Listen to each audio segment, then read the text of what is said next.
Buenas tardes. Qué bueno volver a estar juntos. No tengo que decirles que hoy es Navidad, que estamos en el mes de la Navidad. Todos sabemos que está en la Navidad, la gente se pone ropa más vistosa, rojo, las decoraciones.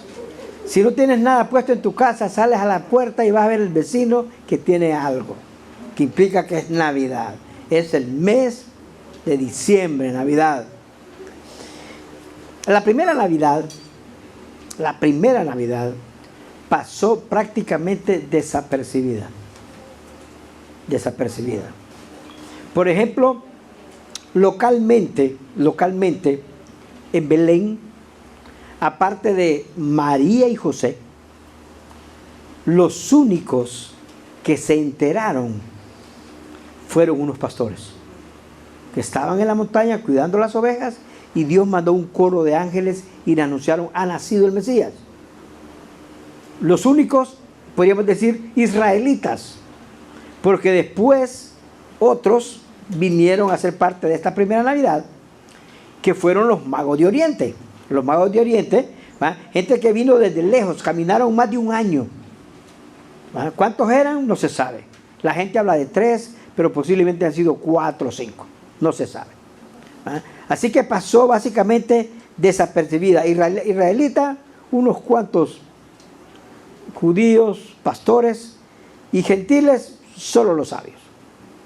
Pero la Navidad es más que un coro de ángeles o un grupo de pastores, es más que un niño naciendo en un pesebre, en un establo. La Navidad es el nacimiento de Jesús, el nacimiento del Salvador, el nacimiento del Hijo de Dios, el nacimiento de aquel que Dios había prometido por siglos, de que vendría un día a librar a su pueblo de sus pecados. Es más que eso. Y nosotros somos parte de esa historia. Nuestra historia con Dios se viene tejiendo desde la creación del mundo mismo, desde el mero inicio. Nosotros hemos sido afectados, por ejemplo, por el pecado de Adán y Eva. Porque Adán y Eva pecaron, nos heredaron ese pecado a nosotros. Todos somos pecadores. Todos somos pecadores. Al igual también que la parte positiva, las promesas hechas a ellos y a los patriarcas y a todo el mundo también son para nosotros. La Navidad siempre ha sido un evento difícil de digerir. Esa primera Navidad no la pudieron digerir los israelitas. ¿Va? Los judíos, estamos hablando de inclusive los más letrados, los abogados, los que conocían la ley, inclusive que sabían de memoria dónde nacería el Mesías. Esta primera Navidad no les gustó. ¿Va? No les gustó que ese rey naciera de la manera que nació. No creyeron: ¿cómo es posible que van a nacer en un pueblo, una aldea polvosa como Belén, ¿verdad? Y en un pesebre, y el hijo de un simple carpintero? ¿Ah? Así lo miraban, así que no le dieron ninguna importancia. ¿Ah? Así que si en aquel entonces fue así, hoy tampoco debemos sorprendernos. Todavía hoy la Navidad, el nacimiento de Jesús, el hecho de que Dios mandara a su Hijo al mundo a nacer de la manera que nació para darnos a nosotros vida eterna, no lo entiende la gente. Ni los judíos, ni los gentiles. Los judíos hasta el día de hoy lo rechazan. Inclusive en muchas sinagogas, el capítulo 53 de Isaías no se lee, porque ese capítulo retrata a Jesucristo, ¿no? Y muchos gentiles el día de hoy rechazan el hecho de que, ¿cómo es posible que va a ser mi Salvador, el Hijo de Dios, un niño que nació en una aldea polvorosa, llena de polvo y de animales y todo, se va a ser el Salvador? Y se ríen de nosotros cuando les hablamos de eso. O sea, todavía lo rechazan porque no lo entienden. Para entenderlo es absolutamente necesario tener un encuentro personal con Él. si no tienes un encuentro personal con Él, no lo vas a entender. Y cuando ese encuentro personal es más que conocer de Él, leer su historia, puedes leer los 4 evangelios y no tener un encuentro personal con Él, porque no es de conocer de Él, es un encuentro personal. Y cuando tienes ese encuentro así, y ese encuentro es genuino, los cambios en tu vida son notorios. Es el caso de Pablo. Pablo fue del grupo que rechazó al Mesías. Lo rechazó al punto que él quiso exterminar cualquier cosa, cualquier persona que tuviera que ver con Jesucristo. Dijo, vamos a acabar con todo esto. Ya sea arrastrando a la gente, metiendo la presa, muriendo por eso. Pero cuando él tuvo su encuentro personal con Jesucristo, eso le cambió la vida. Le cambió la vida completamente. Dejó de ser lo que él era. Dejó todo lo que él tenía. Y Pablo tenía mucho, tenía un currículum mejor que cualquiera o que todos nosotros juntos para su época. Y todo eso que él tenía lo consideró como basura y lo tiró al zafacón. Dijo, lo considero basura con solo el privilegio de conocer a Jesucristo. Pablo lo entendió y lo compartió. Cuando Pablo le escribe a la iglesia de Roma, la iglesia de Roma era una iglesia bien especial porque estaba formada por judíos que habían venido desde Judea a vivir a Roma, porque Roma en aquel entonces era como Miami para los cubanos, Nueva York para los dominicanos, ¿verdad? Los Ángeles para los salvadoreños. Así es. Así era Roma. Roma era el lugar donde ir a buscar y crecer, y había el dinero y el movimiento. Ahí estaba el gobierno. O para los de Moca o de Ocoa que vienen a Santo Domingo. Lo mismo. Sí, así es.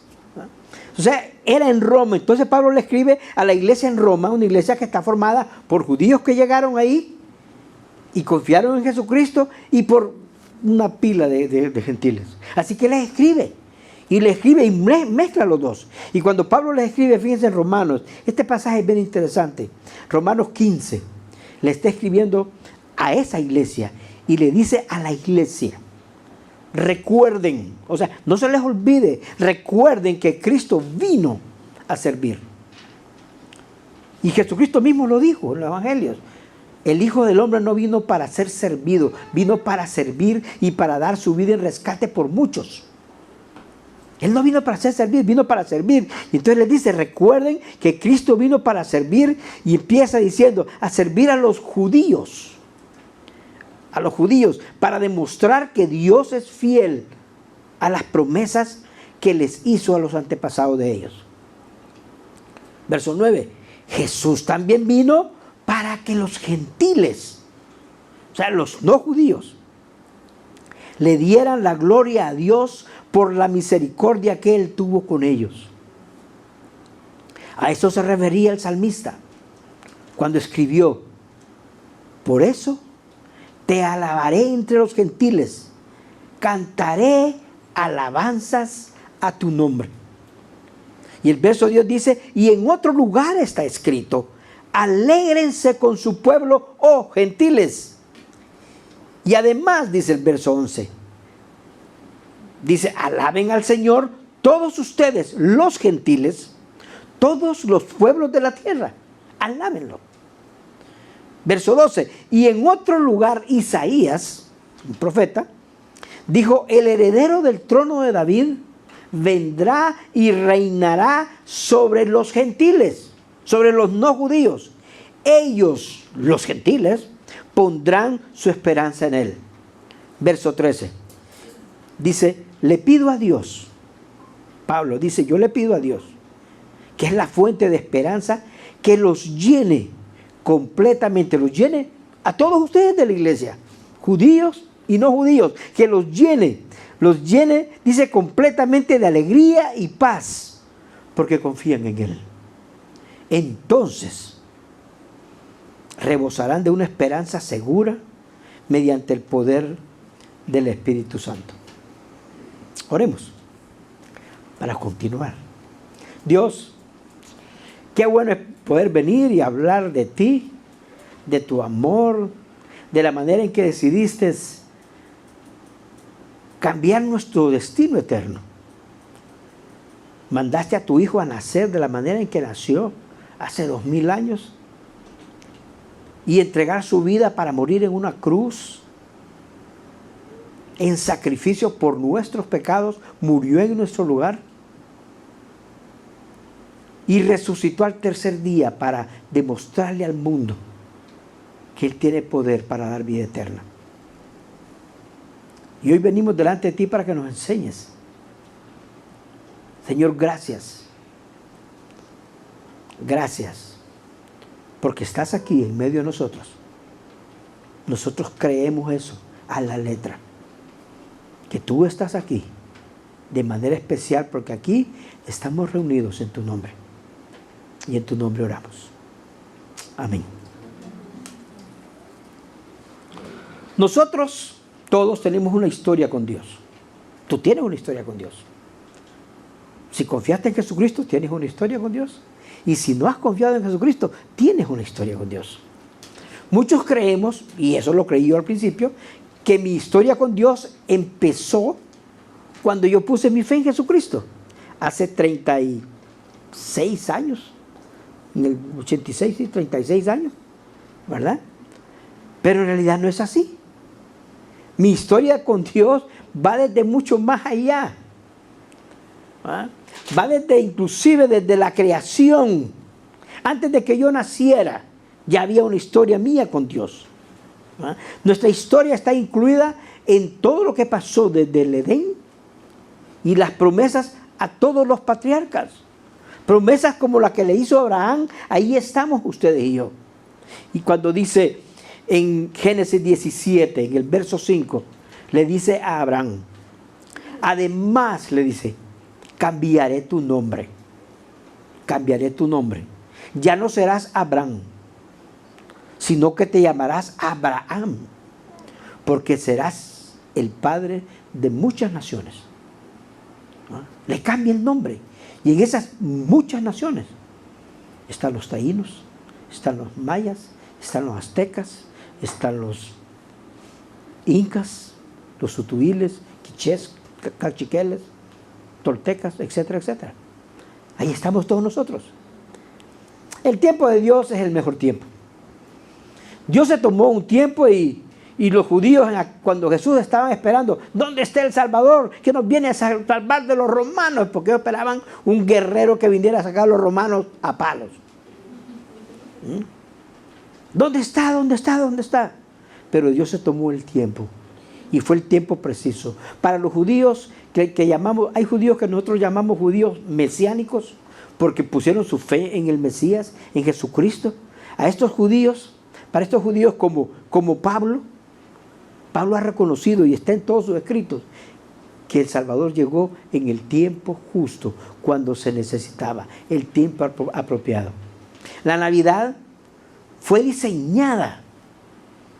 El nacimiento de Jesús, esa primera Navidad, fue diseñada para confirmar lo que Dios había prometido, para confirmar las promesas. En Lucas, en capítulo 1, versos 31 al 33, dice, le está hablando a una muchacha, adolescente, algunos creen 15, 16 años. Le dice, concebirás, o sea, saldrás embarazada y darás a luz un hijo y le pondrás por nombre Jesús. Y le dice, él será muy grande y lo llamarán Hijo del Altísimo. El Señor Dios le dará el trono de su antepasado David. Verso 33, y reinará sobre Israel para siempre, y su reino no tendrá fin. Nosotros, los gentiles, dirán, bueno, sobre Israel, ok, pero yo les voy a decir, nosotros los que no somos judíos, ¿va? Yo no lo soy, no tengo nada de judío, ¿va? Soy más lenca, maya que otra cosa, ¿va? ¿Va?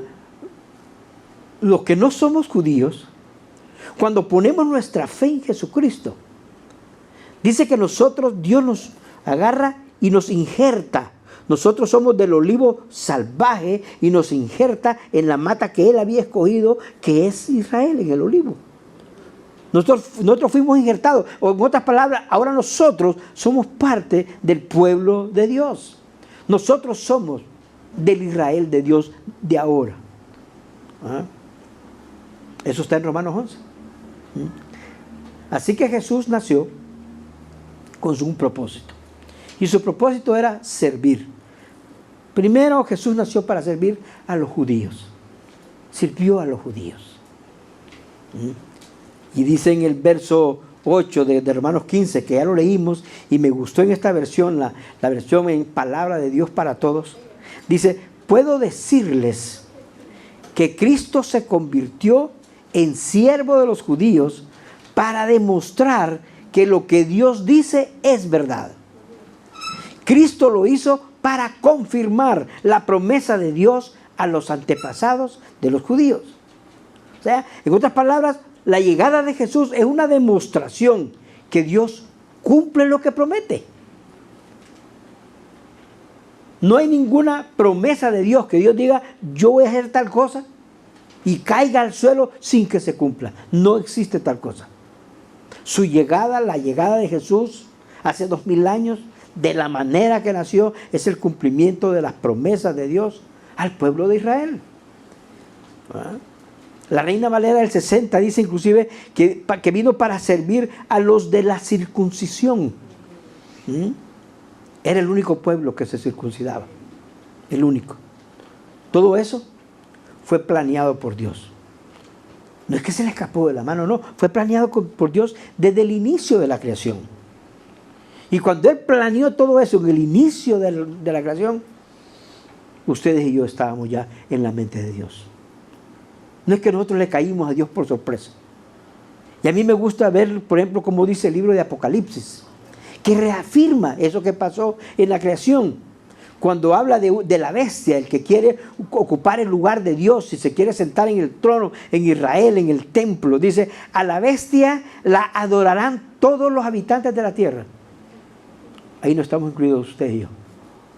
Aquellos, dice, cuyos nombres no han sido escritos en el libro de la vida, el libro del Cordero que fue sacrificado. ¿Cuándo fue sacrificado? Desde la creación del mundo. Pero, ¿cómo es eso? Que fue crucificado. ¿No fue en el año 0?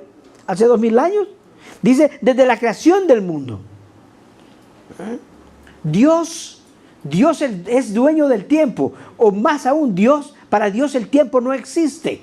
Porque Dios es eterno. Dios no tiene principio, no tiene fin. Dios existe desde la eternidad pasada. Y si tú estiras este brazo y estiras desde esta mano una línea que va y va y va y no termina.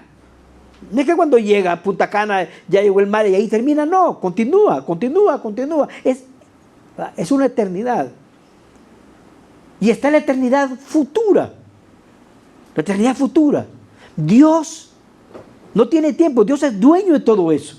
Dios mira todo eso de una sola vez. Como cuando tú miras una fotografía tuya y la ves, wow, aquí estoy yo. Porque cuando ves una fotografía de grupo, no ves toda la fotografía. Te buscas dónde estás tú. ¿En qué esquinita estoy yo? Y te buscas. ¿Ah? No te miras. Pero Dios mira todo de una sola vez. Dios mira la eternidad pasada y la eternidad futura. A los ojos de Dios, el Cordero fue crucificado al inicio de la creación. Y para Dios, de la misma manera, Dios nos ve a nosotros. No como ustedes y yo nos vemos hoy. Dios nos ve a nosotros, los que estamos en Cristo. Nos ve que estamos con Él en la eternidad futura. Ya nos ve. Miren Efesios 2, capítulo 2, verso 6, dice, y en unión con Cristo Jesús, Dios nos resucitó. O sea, Dios ya nos mira resucitados. Dios nos resucitó. y nos hizo sentar con Él en las regiones celestiales. Así como Dios mira a su Hijo siendo sacrificado en el inicio de la creación, en el futuro, Dios nos ve a nosotros sentados con Él en el cielo. Muchos, incluso, nos cuesta vernos sentados con Él en el cielo. Nos cuesta vernos. Hay inclusive muchos que no nos sentimos dignos de estar sentados con Él en el cielo. Por lo que estamos haciendo hoy, por lo que hicimos ayer, por lo que hicimos hace un año, dicen, no, yo no merezco estar ahí. Y en realidad nadie merece estar ahí. Estamos ahí por la gracia de Dios, porque Jesucristo murió en la cruz para pagar nuestros pecados y nosotros aceptamos ese sacrificio por el pago de nuestros pecados de manera en particular. Y eso nos da a nosotros el derecho para estar unidos en Cristo, en unión con Cristo, y Él nos resucitó con Cristo y nos hizo sentar con Él en las regiones celestiales. Usted y yo ya estamos ahí. Lo creas o no, tú ya estás sentado. Pusiste tu fe en Jesucristo, tú ya estás sentado en el cielo. Lo creas o no. El asunto es que si nosotros tuviéramos fe, suficiente fe para creerle a Dios a la letra y ver eso ahí en Efesios 2 y decirle, Dios, ¿en verdad yo estoy sentado contigo en el cielo? Si yo le creyera eso a Dios a la letra, yo viviría de manera diferente. No me sería tan difícil tratar de vivir en santidad, dejar las cosas que no debo estar haciendo. No sería difícil. Me esforzaría para vivir conforme a alguien que está sentado en su presencia. Porque Él es santo, santo, santo. Jesús también vino para servir a los gentiles. Versos del 9 al 13. En el verso 9 dice, también vino para que los gentiles le dieran la gloria a Dios por la misericordia que Él tuvo con ellos. A eso se refería el salmista cuando escribió, por eso te alabaré entre los gentiles, cantaré alabanzas a tu nombre. No solamente vino para los judíos, vino para nosotros también, para los no judíos. Y dice que Dios tuvo misericordia de nosotros los gentiles. Y cuando dice tuvo, no es que tuvo misericordia y que ya no tiene misericordia. No. El griego no es como el español, que tiene un pasado perfecto, un pasado imperfecto y un pasado pluscuamperfecto.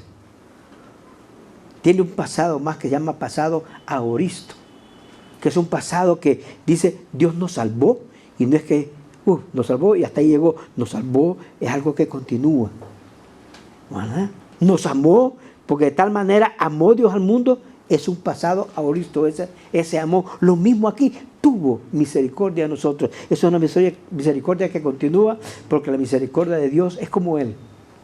No tiene fin, es eterna. Es eterna.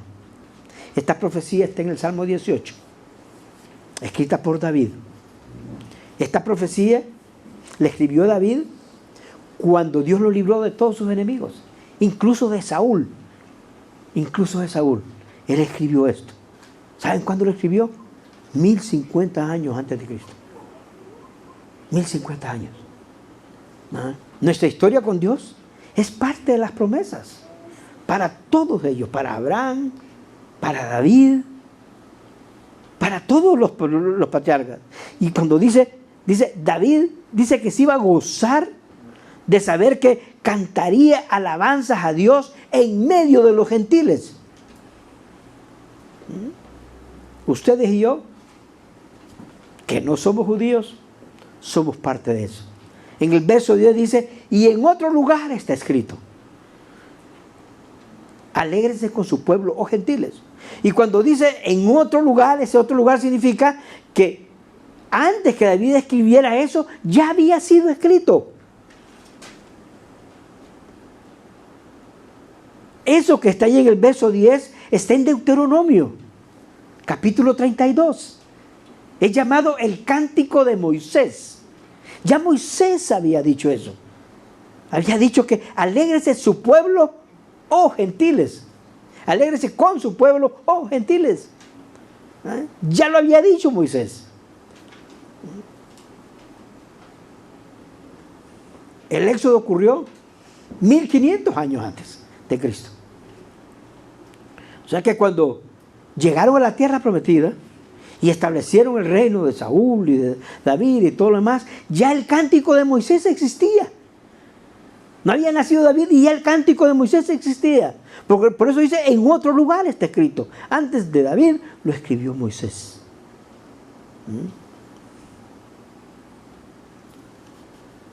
Romanos, en el verso 11 dice también, además alaben al Señor, todos ustedes los gentiles.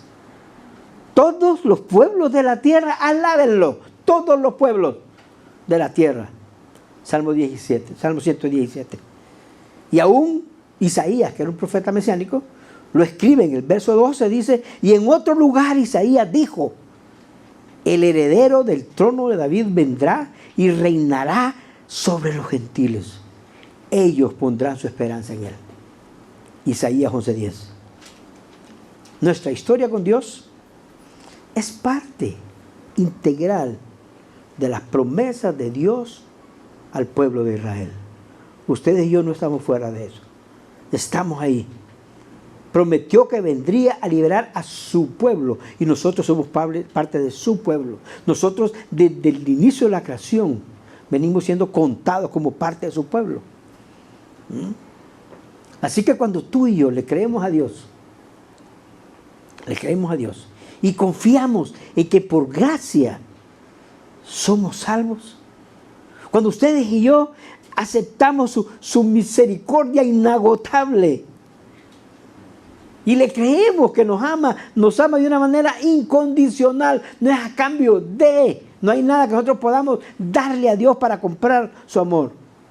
No, hay historia es completa igual como con los judíos, cuando el verso 13 dice ahí en Romanos 15, le pido a Dios, Pablo dice, yo le pido a Dios, fuente de esperanza, Él es la fuente de esperanza, que los llene completamente de alegría y paz. Y eso está hablándole a toda la iglesia, judíos y no judíos, que los llene completamente de alegría y paz porque confían en Él. No porque son bonitos, no porque son altos, no porque son morenos, no. Porque confían en Él. Y entonces, dice, entonces rebosarán de una esperanza segura. Y esa esperanza segura es porque ustedes tienen el poder del Espíritu Santo, que cuando confiamos en Jesucristo, viene a morar en nosotros. ¡Wow! Una esperanza segura. Nosotros los que creemos, tenemos todo el poder del Espíritu Santo con nosotros. El mismo poder que levantó a Cristo de los muertos está en nosotros. Ahora hay una cosa, si no has recibido a Cristo, si por alguna razón dices, no, después, mañana, tal vez, no has recibido a Cristo, no estás sentado en el cielo. Porque eso es para los que están en unión con Cristo. No estás sentado en el cielo. Estás sentado en el futuro. Estás sentado, o no soy sentado, parado, llorando de rodillas. ¿Qué vas a estar? Pero es un lugar horrible. Estás sentado en otro lugar. Y Cristo vino para que no estuvieras en el lugar, para sacarte del lugar por fe y sentarte en el cielo. Tu reto hoy es, ¿y por qué hay un reto? Yo creo que Dios nos reta todas las veces que leemos su palabra. Es aceptar en tu corazón que la Navidad se trata de tu historia personal con Dios. Desde el inicio de la creación hasta el final. Hasta el futuro que tenemos ahí nosotros, para nosotros. Esa eternidad que te está esperando.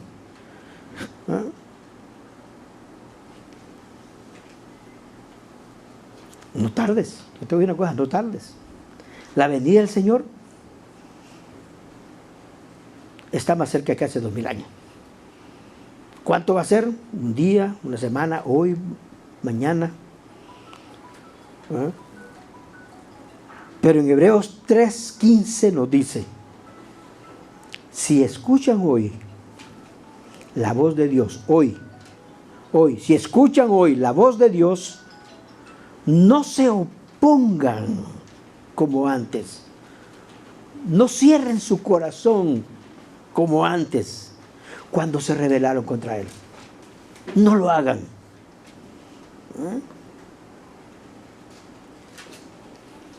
Dios mandó a su Hijo, que nació como nació, ahí en Jerusalén, lleno de animales y de sucio y todo, ignorado por todo el mundo, ignorado hoy por muchas personas, pero Dios quiere que cada uno de los que estemos acá tengamos la certeza, porque Dios nos da esa certeza, que si ponemos nuestra fe en Jesucristo, Él nos hace sentar.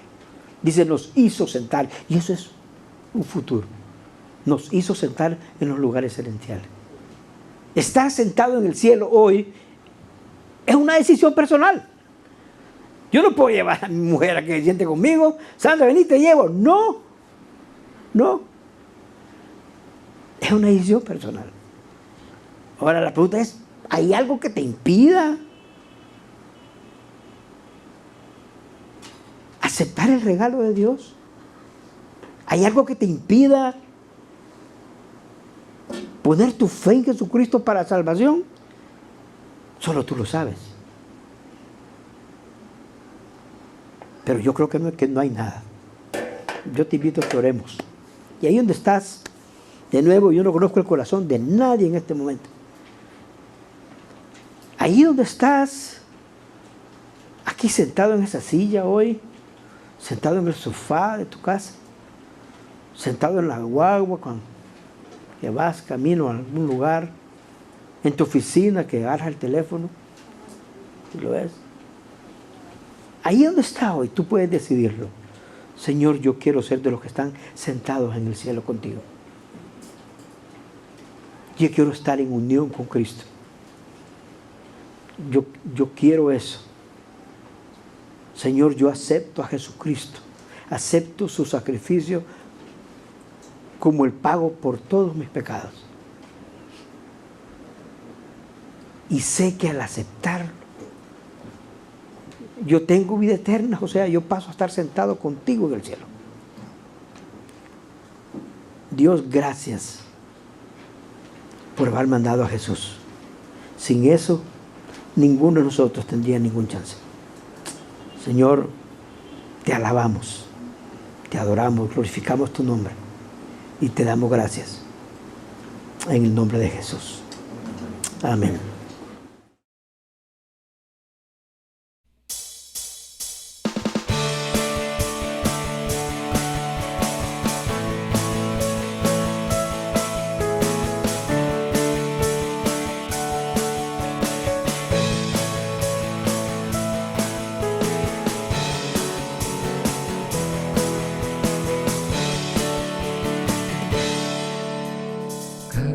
A tu nombre bendeciré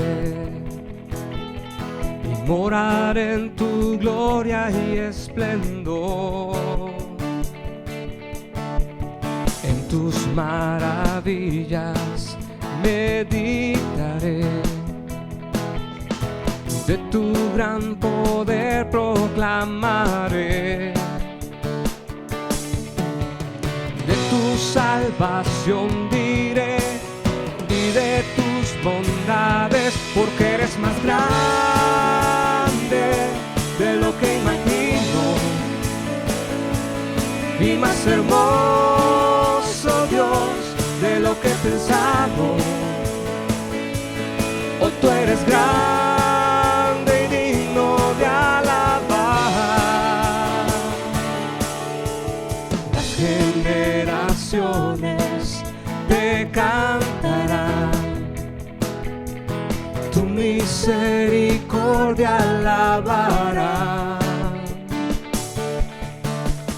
Cantaremos juntos del Salvador, que vino y del pecado nos libró. Llenas nuestras vidas, por siempre te alabaremos, porque eres más grande grande de lo que imagino y más hermoso, Dios, de lo que he pensado. Oh, tú eres grande y digno de alabar.